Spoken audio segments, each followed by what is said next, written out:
mi ngi si loxo yi li nga xam nekk moo di section de recherche donc sûrement nekkoon ni li nga xam nekk moo di génn bi nga xam ni itam génn na ko saanu ko Sen TV moo waral ñu daal di koy teg loxo mais plutôt génnam muy daal di amaloon ay révélation par rapport ak bulletin de santé bi samay kàddu nag Maître Clédor moo ko daal di yëkki nee na suñu maytul loolu moo tax ñu daal di tege ni ki nga xam nekk moo di Amadou Ba bu nekk Pastef waaye ba tey jii nag li nga xam nekk moo di les raisons kenn xamagu ko mais li nga xam nekk moo di ses avocats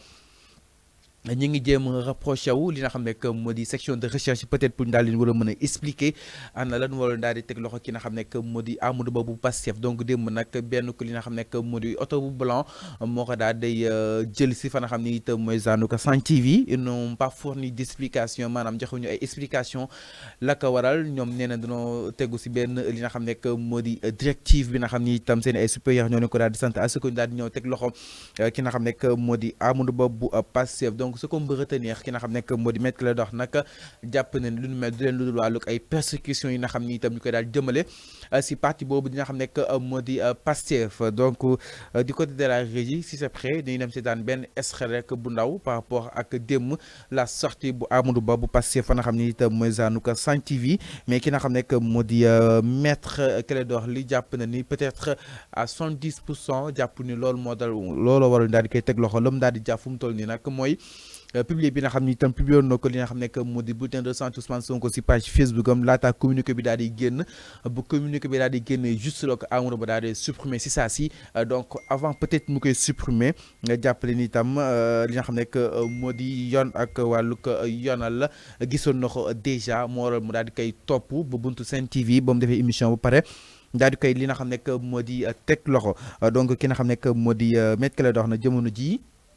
nee na mi ngi jéem a rapproché wu fa nga xam ne itam mooy zaanu que section de recherche pour ñu daal di war a mën a daal di dem au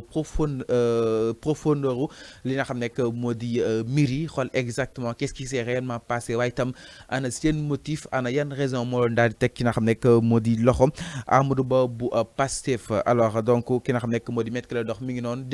explication yi la daal di joxe mu daal di jàpp ni nag lu nu mel du leen lu dul li nga xam ne que moo di politique de persécution et de tentative de démantèlement d'une organisation politique par l'État du Sénégal que ni jamono ji nag ba tey ñi ngi wéy daal di li nga xam ne que moo di persécuté waaye itam bëgg daal di démanteler li nga xam ne que moo di benn ko parti te parti boobu deful leen lu dul daal di tenir ay discours yoo xam ni itam askan wi ànd seek ñoom c'est-à-dire li nga xam ne que moo di le parti Pastef wala comme sax ex parti Pastef alors cette arrestation pourrait être liée à un post sur le dossier médical d'Ousmane Sonko que le sieur Monsieur Ba avait publié sur sa page Facebook avant de le supprimer suite au communiqué du procureur annonçant l'ouverture prochaine d'une enquête en rapport avec la diffusion des données à caractère personnel de monsieur Ousmane Sonko donc loolu la Maître Clédor daal di xamle chers téléspectateurs sans doute dañuy daal di dem proposer leen li nga xam ni itam Amadou Ba démb yëkkati woon na ko c'est-à-dire les temps forts fexe neen ba daal leen li nga xam ne que moo di compiler li nga xam ne que moo di les temps forts justement à la dernière sortie bu Amadou Ba fa nga xam ni itam mooy zaanu ko Pastef du côté de la régie si après ñu dem seetaan li nga xam ne que moo di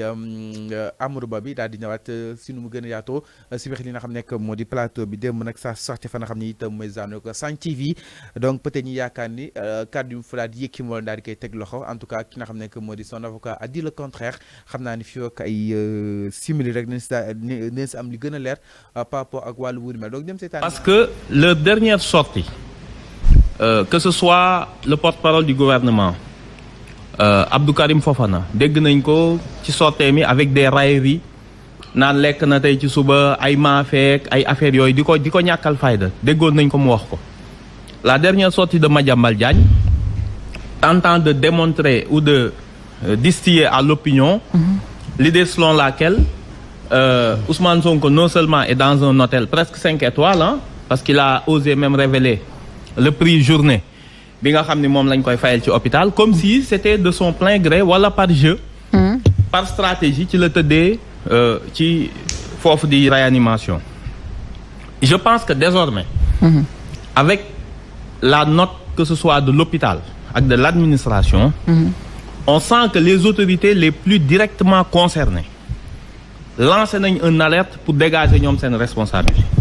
montrant que réellement la situation est grave parce que nit ki mënoo cumuler ay 2 grèves de la faim donc fuite bi c'est fait à dessein en fait pour dégager leur responsabilité. non man xaw ma ku ko def ak ku ko organiser. franchement xaw ma ko. xaw ma ku ci ku ko def xaw ma kan moo ko organiser je peux pas dire ñoom la ñaan la et cetera franchement man bëgguma dugg ci benn spéculation. Néanmoins ce qu'on constate c'est que désormais ñi doon laaj réellement quel est l'état réel de Ousmane Sonko. je pense qu'une administration comme hôpital principal duñu téye nit en réanimation fekk amul justification donc supputation yi ñu doon def di ko distiller di montrer à l'opinion que ce qui se passe là-bas c'est pas en réalité grave léegi ñoom am nañ une preuve palpable bu ñu xam et que procureur est encore une fois un peu n'a pas saisi l'importance de l'événement. Parce que li ñu ko wax au lieu mu indi ci une réponse sortie bi mu def c'est menacer encore une fois ak fii ñu toll de répression li mu bind ci communiqué bi nag xaw a jaaxal ñëpp. c'est pour ça que le pool d'avocats tontu ko parce que communiqué bi bindu ci dafa am recel de documents administratifs il a parlé de divulgation de données personnelles. bala nga cee poursuivre ay nit. bu dee côté boobu parce que li mu bind moom waxul le fait que c'est les histoires fuite bi am na. mais li ko metti mooy nee na y a une panoplie d'infractions dont la divulgation de données personnelles. à ce que l'on sache à ce jour divulgation de données personnelles du procureur mooy autosaisir c'est le patient moom mooy autosaisir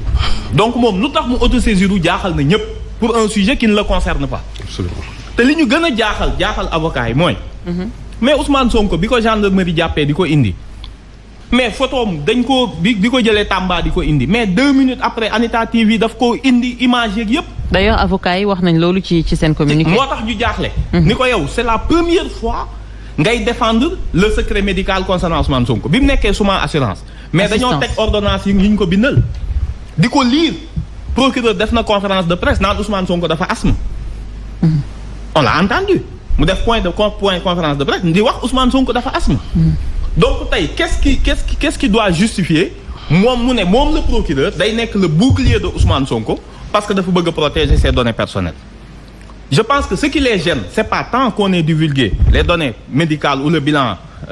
le dossier médical de Ousmane Sonko ou ses données personnelles. ce qui les gêne mooy une situation bu ñu doon jéem a ñàkkal fayda au grand jour révélé nañ les dangers li Ousmane Sonko di risquer que sa vie est réellement en danger. mais est-ce que dañ ko doon ñàkkal fayda peut-être nëbbal parce que ñàkkal fayda quand même la vie d'une personne en plus d'une personne aussi importante que Ousmane Sonko je pense que peut-être la réalité est tout autre. les dernières sorties demal nga seetaanaat les dernières sorties parce que li mu révélé c'est aussi une période antérieure de Abdou Karim Fofana sur le sujet demal nga déglu li ci Madiambal Diagne bind bërki démb ni Ousmane Sonko est en train de faire de la comédie. donc tey ñun li ñu jaaxal mooy loolu yëpp mooy pourquoi le procureur bi Anita Diop di génne jàpp Ousmane Sonko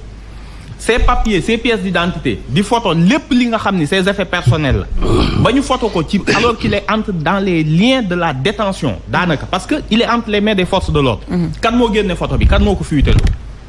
et pourquoi saisirul autosaisirul donc lii nga xam ni c'est un problème qui concerne ses caractères moom deful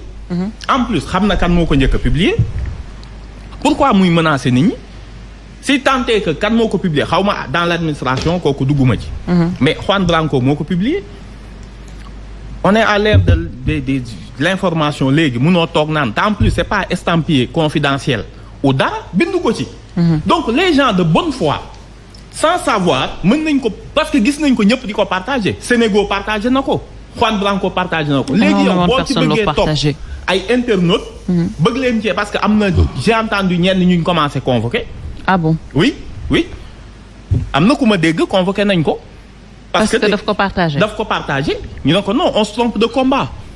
la ligne de répression mënul nekk la seule réponse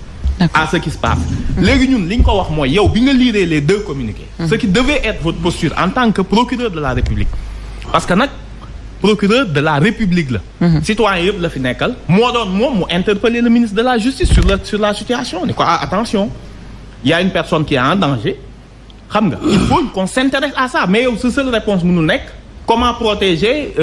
pour que beneen yoon la situation de Ousmane Sonko ne soit pas connue et des menaces de répression. Donc je pense que il est encore en train de passer à côté. Ousmane Sonko portewul plainte, il ne peut pas se substituer à Ousmane Sonko pour dire que parce que Ousmane Sonko n'a pas porté plainte. D'accord. am na fi ay précédents yoo xam ne am na il n'a pas réagi. Donc on est extrêmement étonné. Que seule posture am nekk non pas le contenu, apporter une réponse par rapport au contenu parce que Ousmane Sonko c'est un leader. Chef de parti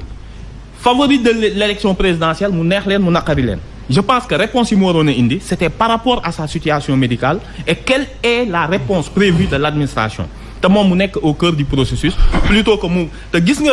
le plus vicieux dans ce communiqué mooy lan il ne nomme même pas Ousmane Sonko, il l'appelle le détenu.